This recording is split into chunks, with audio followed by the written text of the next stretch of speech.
پھر خاص وہ نبی کریم صلی اللہ علیہ وسلم کے بناتے ہیں. ہمارے نزدیک نبی کریم صلی اللہ علیہ وسلم اور تمام انبیاء کرام کی ایک ہی طرح گویا عظمت ہے. اور لا نفرق بین احد من رسولہ، سب کی عظمت اور عزت وہ محفوظ تحفظ ضروری ہے. تو میں سمجھتا ہوں کہ یہ اس میں یورپ کا دباؤ ہے کہ مسلمان اپنے پیغمبر صلی اللہ علیہ وسلم کی عظمت اور عقیدت میں بھی تحفظ اس کا نہ کر سکے. تو ہمیں یہاں تمام انبیاء کرام کا اور ان کی عظمت کا احساس کرنا ہوگا. اگر یہ قانون آج ختم ہو جائے جو بنا ہے، آپ کیا سمجھتے ہیں کہ ہر شخص ہمارے جو غازی ہیں ان کی طرح قانون ہاتھ میں نہیں لے گا؟ ٹھیک. سر مجھے مولانا صاحب کوئکلی کیونکہ وقت کی تھوڑی کمی ہے، میں ایک سوال اور کروں گا. آج ایک طرف یہ کہا جاتا ہے بہت سے لوگوں کے جو آج آپ نے جلد سے جلوس ہوئے ممتاز قادری کے حق میں، عدالتوں میں بھی پھول پھینکے گئے، سارا کچھ ایک طرف عدالت نے ان کو سزا سنائی. اب یہ بہت مشکل سوال ہے، عدالت نے آلریڈی فیصلہ کر دیا. میں نوبڈی ٹو چیلنج اٹ اور اینی تھنگ. مجھے آپ یہ بتائیے سر کہ اب اس میں صحیح کون ہے غلط کون ہے، ہم کیا کریں بحیثیت پاکستانی؟ میں کس کو صحیح مانوں کس کو غلط مانوں؟ اب یہ قانون ہے اور عدالت کے فیصلے تو اپنے قوانین اور تعزیرات ہند جو حقیقت میں ابھی تک برقرار ہے اس پر چل رہے ہیں. لیکن یہاں دو چیزوں کا ٹکراؤ ہے، ایک قرآن و سنت کے قطعی متفقہ فیصلہ اور اجماع امت، اور دوسری طرف ہمارا رائج الوقت دستور. تو آپ کے سامنے ایک مسئلہ آیا، مثال ریمنڈ ڈیوس کا مسئلہ آیا. اب دستور اور قانون اور سب متفق تھے کہ اس کو سزائے موت دی جائے، لیکن وہاں امریکہ کو بھی پسند آیا اسلام اور انہوں نے بھی بہت زبردست مثال دی آپ نے شریعت. مولانا صاحب بہترین بات کی آپ نے، شریعت کی آن لے لی، پھر ان کو دیت بھی یاد آ گیا، قصاص بھی یاد آ گیا. اور یہ نہیں کہا گیا کہ یہاں پاکستانی دستور کا کیا کریں گے. وہ دستور کو رون کر انہوں نے ایک مجرم کو، ایک قاتل کو باہر بھیجا. تو یہاں بھی ہم شریعت ہی کو ترجیح دیں اپنے دستور، بلکہ دستور اور قانون میں بھی سزائے. اس نے اپنے موت کو خود دعوت دی تھی، اس نے حالات کا احساس نہیں کیا. سلمان تاثیر صاحب عدالت میں جیل میں گیا، ایک ملزم توہین رسول کرنے والے شخص کے ساتھ کھڑا ہو گیا، اس قانون کو کالا قانون کہا. اب اس کی ذمہ داری اس پر آتی، اس خدا کے بندے کو سوچ احساس ہی نہیں تھا عظمت کے رسول کا. ٹھیک ہے، تو پھر اس کے بعد تو یہی ہونا تھا. اب بھی وہی کام کیا جائے، شریعت کو ترجیح دی جائے مروجہ قوانین پر. بہت شکریہ مولانا سمیع الحق صاحب، آپ نے وقت نکالا اور ہمارے ساتھ شامل ہوئے، تھینک یو ویری مچ. اچھا مولانا صاحب نے جی بات جو سم اپ کی، انہوں نے جو اگزامپل دی ریمنڈ ڈیوس کی کہ جب دستور کے حساب سے تو سزائے موت بنتی تھی، لیکن ادھر جو اس کے لیے وے آؤٹ تھی وہ اسلام کی ایک میں کہہ لوں کہ اس میں ایک لحاظ سے جو معاف کر دینے والی بات ہے، ہمیشہ سے معافی کا جو اس میں سلسلہ ہے اس کو استعمال کیا گیا، اور وہ جو بھی ان کو رقم ادا کی گئی وہ ایک سلسلے کے تحت اگر ان کے جو لوگ تھے ان کے لائقین انہوں نے ان کو معاف کر دیا. وہ سلسلہ وہ معاف دل سے کیا نہیں کیا وہ ایک الگ چیپٹر ہے. اور انہوں نے کہا کہ اس صورت میں بھی یہ کیا جائے گا. میں تھوڑا سا تبصرہ کیجیے آپ اس پورے کی پوری، اب یہ جو ایک کیس اسٹڈی ہو گیا نا، تو آپ اس کو آپ کیسا دیکھ رہے ہیں سر؟ یہ فیصل صاحب میں اس حوالے سے تو سب سے پہلے یہ کہنا چاہوں گا کہ ناموس رسالت صلی اللہ علیہ وسلم کے حوالے سے یعنی تمام مسلمان خواہ وہ یعنی کسی بھی طبقے سے تعلق رکھتا ہو، انتہائی کمزور ترین یعنی مسلم نام کا بھی ہو، لیکن جب یہ مسئلہ سامنے آتا ہے تو کھڑا ہو جاتا تو پھر یعنی اس کا اعتقاد کو مطلب بڑی حرکت ملتی ہے. تو چونکہ یہاں ایک ملکی قانون ہے، ایک مذہبی ایک سوچ ہے، ظاہر بات ہے ملکی قانون اور مذہبی سوچ آپس میں موافق ہو، اکٹھے ہوں تو یہ جو ہے ریاست کی مضبوطی کا باعث بنتا ہے. ایک بنیادی بات ہے. اور چونکہ پاکستان ایک اسلامی ریاست ہے، اسلامی ریاست ہونے کے ناطے جب بھی پارلیمنٹ کے اندر جو بھی قانون سازی ہوئی ہے یعنی خصوصیت کے ساتھ اس مسئلے پہ یہاں پہ تمام طبقات نے اکٹھے ہوئے. آپ اس کی ایک مثال دیکھ لیجئے، یعنی جب 73 کے آئین کے بننے کے بعد جب اسمبلی کے اندر پارلیمنٹ کے اندر اس حوالے سے ایشو آیا تو تمام مذہبی طبقات یعنی اس میں انہوں نے آپس کے تفرقات کو، آپس کے اختلافات کو، ایون کہ وہ اختلافات جو ہے یعنی فسادات کی حد تک بھی آگے جا چکے تھے، ان سب کو بلا دیا، اکٹھے ہو گئے. مطلب ایک مغرب سے، مشرق سے، شمال جنوب سے سب اکٹھے ہوئے. اور پارلیمنٹ کے اندر جب فیصلہ آیا یقیناً یہ کریڈٹ تو بہرحال مذہبی طبقات کو اس حوالے سے آپ دے دیں کہ انہوں نے نقطۂ نظر پہ اتفاق رائے پیدا کی. اور پھر حکومت وقت تھی اس وقت بھی اتفاق سے پیپلز پارٹی کی گورنمنٹ تھی. یعنی میں مطلب اس لیے نہیں کہ میں ہم کا مشیر ہوں، نہیں، اس ہٹ کر جو فیکٹ ہے اس کی بات کر رہا ہوں کہ اس وقت انہوں نے یہ اتفاق کرائی، جب اگر یہ چیز پیدا ہو تو اس میں آسانی ہوتی ہے. اور ناموس رسالت کے حوالے سے آج بھی جیسے مولانا سیف الحق صاحب نے فرمایا اپنی گفتگو میں اس کی تائید کرتے ہوئے یعنی آگے بات یہ کہنا چاہوں گا کہ افراد کے ہاتھوں میں قانون اٹھانے کا بہرحال مرحلہ نہیں آنا چاہیے، نوبت نہیں آنی چاہیے. کوئی بھی مسئلہ ہو، یعنی جذباتیت کا تعلق ہے، اعتقاد کا تعلق ہے، یعنی اس سے ہٹ کر بھی انسانیت کا تعلق ہے، تو فرد کو قانون ہاتھ میں اٹھانے کا مرحلہ نہیں آنا چاہیے. یہ ذمہ داری حکومت وقت کے پاس ہونی چاہیے. اور اس کی ترتیب یہ ہے کہ پارلیمنٹ کے اندر اگر ایک فیصلہ آلریڈی موجود ہے تو بہرحال اس کی بعد میں قانون کو صحیح استعمال کیا جائے، قانون کا مس یوز نہ کیا جائے چاہے کسی بھی صورت میں. آج بھی جی آپ اسلامی تو ایک سلسلہ الگ ہو گیا نا جی، ویسے بھی جو آپ کو آج کل بھی آپ ایسے جو کہ جاتے ہیں وہ کہتا ہے جو فلانے کیس پا دو، یہ پنجابی میں اسٹائل ہے، وہ کیس ڈال گئے اس میں جی فلانا نہیں ہو سکتا، اس میں یہ نہیں ہو سکتا، اس کا جی وہ میجسٹریٹ کر سکتا ہے، اس کی بیل فلانا یہ نہیں کر سکتا، اگلے کو مصیبت میں ڈال دو. تو مس یوز ہو رہا ہے نا جی وہاں پہ بھی قانون کو. تو قانون کا جو استعمال ہے وہ پھر 100% درست کرنا یہ اسٹیٹ کی ذمہ داری ہے، حکومت وقت کی ذمہ داری. جی جناب سردار صاحب. جی الحمدللہ اس بارے میں میں یہ کہوں گا کہ ہم سب مسلمان ہیں. ناموس رسالت پہ ہر شخص کو جو ہے وہ تکلیف پہنچتی ہے، مگر یہ تو خیر علماء کا کام ہے، مفتیوں کا کام ہے کہ کب اور کس وقت ایک شخص جو ہے ناموس رسالت کے قانون کی زد میں آتا ہے. میں تو صرف اس ملک کے جو حالات میں اس کے پیرامیٹرز بھی ہوں گے، میں صرف وہ بیان کرنا چاہتا ہوں جو گراؤنڈ ریئلٹیز ہے اس ملک میں، جو ہمارا قانون ہے، ہماری عدالتیں ہیں، ہمارا انتظامیہ ہے، ہمارا جو سسٹم ہے. اصل میں یہ ایک قتل نہیں ہے، کئی ایسے قتل ہیں کہ ماورائے قانون قتل ہوتے ہیں. وہ اس لیے ہوتے ہیں کہ ہم اپنے آنکھوں سے دیکھتے ہیں کہ قاتل کو آج آپ ان کو دے دیں اور آپ ہفتے کے بعد دیکھیں تو وہ ضمانت پہ نکلا ہوتا ہے. یا پھر وہ جو بدماش لوگ ہوتے ہیں جو اندر جاتے ہیں وہ جج کو بھی دھمکیاں، جیسے ابھی آپ نے فرمایا کہ جج صاحب بھی غائب ہے. اور اسی طرح کئی مثالیں ہیں کہ نہ پولیس کارروائی کر سکتی ہے، نہ جج کارروائی کر سکتا ہے، اور لوگ مجبور ہو کے اس قسم کے قتل کرتے ہیں. ہمیں سب سے پہلے اپنا سسٹم ٹھیک کرنا پڑے گا. جو گناہگار، جو شخص قاتل جو بھی ہو، جب ایک دفعہ قانون کے نرغے میں آ جائے اس کو پھر قرار واقعی سزا ملنی چاہیے. پھر ایک ایسا سسٹم ہونا چاہیے جس میں نہ جج کو کوئی خوف ہو، نہ پولیس کو کوئی خوف ہو، اور میرٹ ہو، نہ کوئی سفارش ہو، نہ کوئی پیسہ ہو. یہاں تو حالات ایسے ہیں کہ سفید کو کالا اور کالے کو سفید کرتے ہیں. اور اس قتل کے علاوہ یہ جو سلمان تاثیر کے علاوہ کئی بلوچستان میں سر جو ہو رہا ہے، جو ہزارہ کمیونٹی کے ساتھ ہو رہا ہے، فائرنگ ہزارہ کمیونٹی کے ساتھ ہو رہا ہے، مار دیے جاتے ہیں. ایک کلدم تنظیم اس کو قبول بھی کر لیتی ہے. اب یہ کیا ہو رہا ہے؟ کیا ہو رہا ہے؟ دیکھیں بہت ساری ایسی مثالیں ہیں. ریلیجن کے نام پر قتل و غارت تو کسی بھی مذہب میں کیا، اور ہمارے مذہب میں تو کسی بھی صورت الاؤڈ نہیں ہے. ہمارا سسٹم، ہمارے حالات ہی اس قسم کے ہو گئے ہیں کہ اب ہر شخص اپنے ہاتھ سے کام کرنا چاہتا ہے. عدالت پہ اعتبار نہیں ہے، پولیس پہ اعتبار نہیں ہے، یا تو پھر اگر وہ بیچارے کرنا چاہیں تو ان کو دھمکیاں ملتی ہیں.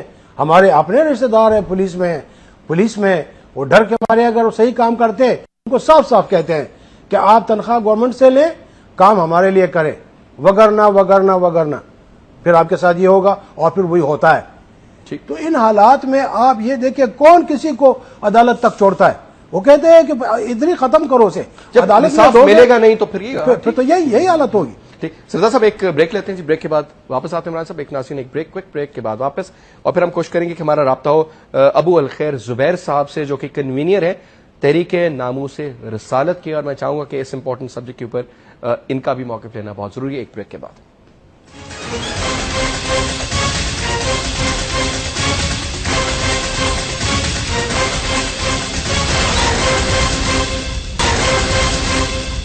Back after the break. جی ناصر سے کہ ہم نے آپ کو بتایا کہ بریک سے پہلے ہم بات کر رہے تھے، آن لائن تھے ہمارے ساتھ ابو الخیر زبیر صاحب جو کہ کنوینئر ہیں تحریک ناموس رسالت کے. اور جس طرح کہ آپ جانتے ہیں آج کل یہ ایک ایشو اس سینس میں کہ اس پہ بات لوگ کرنا چاہتے ہیں، کر نہیں سکتے، کچھ لوگ بات کرتے ہوئے ڈرتے ہیں. لیکن آج ہم بات کر رہے ہیں اس پہ ایٹ لیسٹ کچھ جو اس مختصر سے وقت میں کچھ کانسیپٹس ہیں وہ کلیئر ہو. ہمارے ساتھ موجود ہیں آن لائن. السلام علیکم جی. وعلیکم السلام ورحمۃ اللہ وبرکاتہ. جناب خیریت سے آپ زبیر صاحب؟ جی اللہ کا لاکھ شکر ہے اس کا. جی زبیر صاحب، ایک تو یہ فرمائیے گا کہ ہمیں تھوڑا سا ڈیفائن کیجئے کہ مثال کے طور پر سر، اگر میں الحمدللہ ایک مسلمان ہوں اور کوئی شخص میرے سامنے نعوذ باللہ گستاخی رسول کرتا ہے سر، تو اگر میں اس کی جان لے لیتا ہوں تو کیا یہ جائز ہے؟ اور اگر یہ جائز ہے تو پھر وہ بات آ جاتی ہے کہ کیا یہ ایک انسان نے انسانیت کی جان لی اور پھر پوری انسانیت کی جان لے لی، اگر ایک اس طرح وہ چیز بھی آ جاتی ہے، اور پھر یہ کہ کیا قانون مجھے سپورٹ کرتا ہے سینس میں کہ میں اس کو پکڑ کے لے جاتا ہوں کہ بھائی اس بندے نے یہ بات کی ہے، میں اس کو مار سکتا تھا مارا نہیں، بہتر آپشن کیا ہے اور کرنا کیا چاہیے، اور یہ تھوڑا سا ڈیفائن کیجیے ہے کیا؟ بسم اللہ الرحمن الرحیم۔ اصل میں صورتحال یہ ہے کہ اگر کوئی شخص آپ کے سامنے یا کسی مسلمان کے سامنے گستاخی کرتا ہے جناب، وہاں اگر عدلیہ اور انصاف کرنے والے موجود ہیں تو اسلام سب سے پہلے تو یہ کہتا ہے کہ آپ اس کیس کو عدلیہ کے سامنے لے کے جائیں اور عدلیہ کے سامنے اس مسئلے کو پیش کریں۔ ٹھیک ہے، وہ تحقیق کرے گی کہ آیا واقعی اس نے گستاخی کی ہے یا نہیں کی ہے، اس کے بعد وہ سزا کا تعین کرے گی اور اس کو وہ سزا دے گی اور وہی سزا پر عمل درآمد کرائے گی۔ لیکن اگر بالفرض وہاں کوئی ایسا نظام نہیں ہے یا نظام ہونے کے باوجود کیا نام ہے وہ ایک آدمی مجبور ہے اور اس پر عمل نہیں ہو رہا ہے، جیسا کہ ممتاز قادری کا مسئلہ ہوا کہ یہاں عدلیہ بھی موجود ہے، انصاف بھی موجود تھا، سب کو موجود تھا، لیکن ایک ایسا گورنر تھا کہ اس کے خلاف نہ کوئی کیا نام ہے FIR درج ہو سکتی تھی، نہ کوئی فریاد سننے والا تھا، نہ کوئی جناب اس پر عمل کرنے والا تھا۔ اتنے بڑے بڑے جلسے ہو رہے تھے، جلسوں کے اندر لوگ کہہ رہے تھے اس کو ہٹاؤ، ہٹانے کے لیے حکومت تیار نہیں تھی۔ ایسی صورتحال میں اگر کوئی شخص قتل کر دیتا ہے تو ظاہر بات ہے کہ وہ کیا نام ہے اس پر اسلامی لحاظ سے کوئی قتل کا جو جرم ہے وہ عائد نہیں ہوگا اور قتل کی اس کو سزا نہیں دی جائے گی۔ ہاں ویسے اگر کوئی شخص قتل کرتا ہے کسی کو تو بے شک اس کو پکڑا جائے گا، لیکن ایک گستاخی رسول کو اگر کوئی شخص قتل کر دیتا ہے، اور اس صورتحال میں جو میں نے آپ کو صورتحال بتائی ہے، اس صورتحال میں اگر کوئی شخص قتل کرتا ہے تو اس پر کوئی سزا نہیں ہوگی اس کے قتل کی۔ اور یہ جو حدیث میں آتا ہے کہ کیا نام ہے ایک بلکہ قرآن میں آتا ہے کہ ایک شخص قتل پوری انسانیت کا قتل ہے، وہ ایک عام بے گناہ لوگ کو قتل کرنا ہے، ورنہ حضور کے گستاخ کے لیے قتل کرنے کا تو یہاں تک جرم ہے کہ حضور نے مکہ معظمہ جب فتح فرمایا تو سب کو معاف کیا، لیکن گستاخ کے لیے فرمایا کہ اگر وہ خانہ کعبہ سے چمٹ بھی آئے تو وہاں بھی ان کو قتل کر دینا، اور صحابہ نے خانہ کعبہ میں جا کر اور خانہ کعبہ کے پردوں کے میں جو چپٹے ہوئے تھے ان کو وہاں قتل کیا۔ تو پتہ چلا کہ یہ معاملہ اسلام سے علیحدہ ہے، وہ عام لوگوں کے لیے حکم ہے کہ کیا نام ہے ان کو قتل نہ کرو اور انسانی قتل ہے، لیکن جو حضور کے گستاخ ہیں ان کے لیے اسلام کا حکم ہے ان کو فوراً قتل کر دو۔ بالکل ٹھیک۔ اچھا، دوسری چیز یہاں پر یہ میں پوچھنا چاہوں گا آپ سے کہ سر وہ کیا پیرامیٹرز ہیں جن میں کہ یہ چیز جائز ہوتی ہے اگر اس کو کیٹیگری اے یا بی میں رکھا جائے؟ کیا وہ لیول ہے، کس طرح کی نعوذ باللہ وربل بات ہو یا کوئی فزیکل اس طرح کی بات ہو یا کوئی آیات کے حوالے سے ہم نے دیکھا کسی نے خدا نخواستہ کوئی بیروتی کی ہو؟ اس کے لیے کوئی وہ معیار مقرر نہیں ہے۔ ایک واضح چیز ہے کہ کیا نام ہے اگر کوئی چیز گستاخی کے زمرے میں آ رہی ہے اور واقعی وہ گستاخی شمار ہوتی ہے تو اس کو گستاخی یعنی میرا سوال یہی ہے کہ وہ گستاخی کے وہ پیرامیٹرز کیا ہیں جو گستاخی کے زمرے میں آتے ہیں؟ دیکھیے یہ تو ایک میرے خیال میں ایک عام بات ہے، کسی عام آدمی کے سامنے بھی اگر آپ کہیں کہ صاحب یہ چیز گستاخی ہے یا نہیں، میرے خیال میں وہ کہے گا کہ ہاں یہ گستاخی ہے بالکل، اس کے لیے کوئی مقرر نہیں کیا اسلام نے کوئی پیمانہ۔ جو چیز عام ہر ایک کے سامنے آپ رکھیں، عدلیہ کے سامنے آپ رکھیں، علماء کے سامنے آپ رکھیں اور وہ کہیں واقعی یہ گستاخی حضور کی، تو یہ گستاخی کو شمار ہوگی۔ حضور کی عظمت کا تو اتنا مقام ہے، آپ اندازہ کریں کہ وہاں آواز اونچی کرنا بھی گستاخی شمار ہو رہا ہے کہ آواز اونچی مت کرو۔ علماء فرماتے ہیں حضور کی جوتی مبارک کو بھی اگر تم نے تصغیر کے لفظ کے ساتھ کہہ دیا تو وہ بھی گستاخی ہو جائے گی، یعنی بہت بڑا بلند مقام ہے یہ کہ اس کے اندر گستاخی جو ہے وہ معمولی سی چیز کی بھی گستاخی ہو جاتی ہے۔ حضرت ابو یوسف رضی اللہ تعالیٰ عنہ کے سامنے آپ یہ بتائیں، یہ تو بظاہر کوئی گستاخی ہمیں تو نظر نہیں آ رہی، لیکن علماء کا فیصلہ ہے۔ علماء کہتے ہیں کہ ایک شخص نے ایک عالم بیٹھا ہوا تھا، اس نے کہا ذکر ہو رہا تھا کہ حضور اکرم صلی اللہ علیہ وسلم کو کیا مبارک پسند ہے، کدو مبارک پسند ہے، اس نے کہا مجھے تو پسند نہیں ہے۔ حضرت ابو یوسف اس وقت چیف جسٹس تھے، انہوں نے کہا اس کا سر قلم کرو ابھی، اس لیے کہ نبی کا ذکر ہو رہا تھا، نبی کی پسند کا، نبی کی پسند کے مقابلے میں یہ کہتا ہے مجھے پسند نہیں، یہ بھی گستاخی ہے۔ آپ اندازہ کیجیے ہے مقام مصطفیٰ صلی اللہ علیہ وسلم، تو لہٰذا اس میں بڑی احتیاط کی ضرورت ہے کہ وہاں ادنا سی معمولی بات بھی جو ہے وہ گستاخی شمار ہوتی ہے، اور قرآن پاک تو یہ کہتا ہے کہ اگر آواز نہیں اونچی کر لی تمہیں میرے محبوب کی آواز سے تو یہ بھی گستاخی ہوگی، اور اس میں بھی تمام اعمال حبط ہو جائیں گے۔ بہت شکریہ ابوالخیر زبیر صاحب، انشاءاللہ آپ کو آئندہ بھی تکلیف دیں گے کسی پروگرام میں۔ بہت بہت شکریہ، آپ شامل ہوئے جی، بہت شکریہ، السلام علیکم۔